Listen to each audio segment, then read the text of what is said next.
I think rock bottom was a place of intense self-loathing, of not wanting to go on, of not enjoying life, of not finding any pleasure in life, of not feeling anything, not being able to experience anything, and desperately wanting to find joy and happiness and the success that I knew I was capable of and had worked for, but hadn't yet encountered.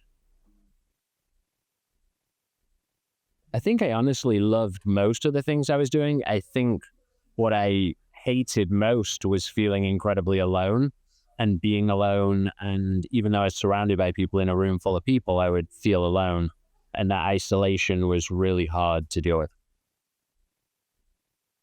I think I was constrained in almost every area of my life, mentally, emotionally, physically. The constraints that were created on me were of my own creation. So I was unaware of them. And it's very hard when you don't know what you don't know to be able to resolve that or solve that. And that's where Will really allowed me to understand my constraints and work out how to remove my constraints.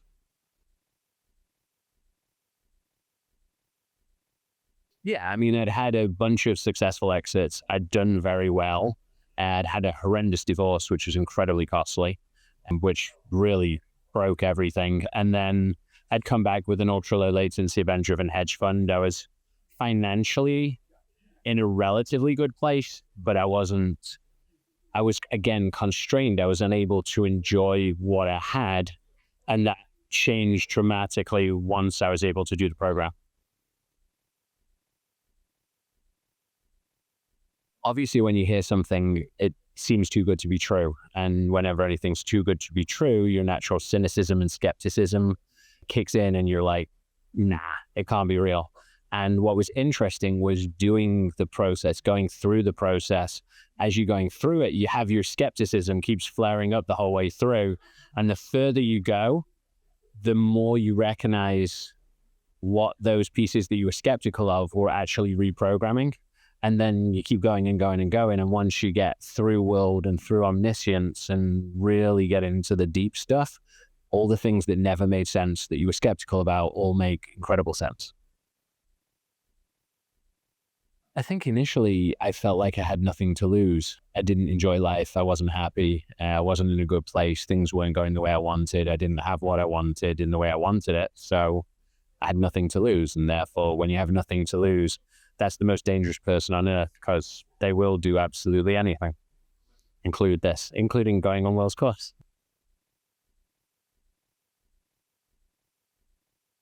I would say I would attribute about 95% of the success to Will. There were blocks that were in the way, mental blocks, emotional blocks, financial blocks that were removed. And when you remove that, even if you have 90% of the puzzle, removing that 10% of negative or problematic means that you don't end up at 100%, you actually end up at 1,000 or 10,000%.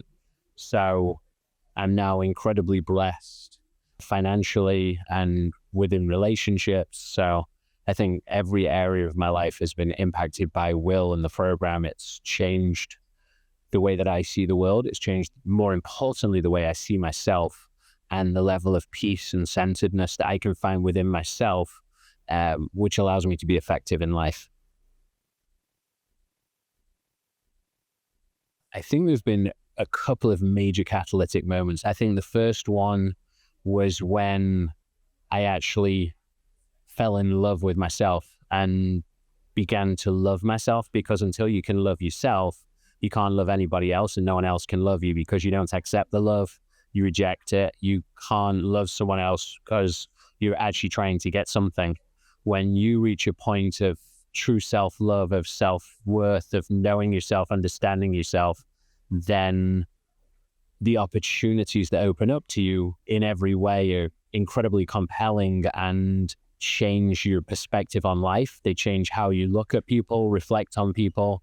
They change your relationship with money. And I think the single most important part of it is when you move from a scarcity mindset to an abundance mindset.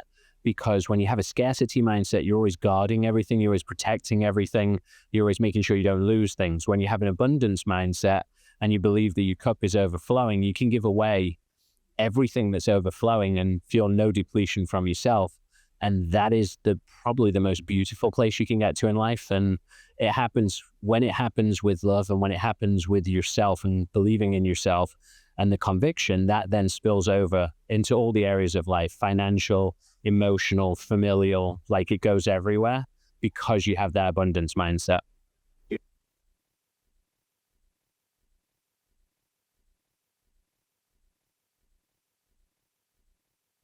As I say, I think the single most important thing I can do now that I couldn't do before is love myself.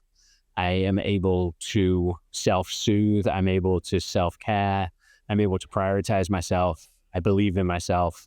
And the financial abundance that has come from that means that there's actually nothing on earth I can do. I'm completely unconstrained. And I think in life, we create a lot of constraints for ourselves to protect ourselves from having what we truly want because we're afraid of it. And once you remove those constraints and you have absolute abundance, then every material possession becomes available to you. So there's literally nothing that I actually can't do now. I'm financially able to do absolutely anything I want, which is very freeing and liberating. I'm able to travel where I want. I'm able to work from where I want. My kids can go where they want. We have total and absolute freedom. And I think that's probably the most valuable thing you can actually get. A lot of people will come here seeking the money and the financial, and there's a point at which the financial ceases to actually matter because it gets so large. And that's where true freedom exists. And so I think most of the people I've watched in the program, as they've gone through it, I've watched them over the years, they've gone from this place of constraint or feeling that they just didn't have enough to this place of overflowing abundance, this place of love. You watch people grow, you watch people develop, you watch people evolve and learn to become the person that they always dreamed that they could be, or more often not, the person that they didn't even know that they could dream that they could be. And I think that's really one of Will's superpowers, is this incredible gift to bestow on you a life that you could never even have imagined that you deserved or were worthy of or could have achieved. So I think that that's incredibly powerful and a beautiful gift that comes from Will's program.